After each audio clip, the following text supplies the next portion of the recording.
Hello everyone, welcome back to TechTube. In today's video, I'm gonna show you how to report someone on Discord. To get started, open Discord app. Once you're there, you will see this type of interface.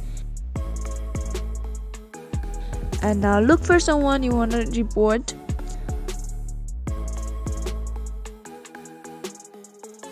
Click on their profile and click on three button option. There you will see report on views or something like that. Click on that option and click on OK, and you have successfully reported someone on Discord. If you found the video to be helpful, go ahead and subscribe to our channel and also press the notification bell so that you'll never miss another upcoming upload from us. I'll see you again in next video. Goodbye till then.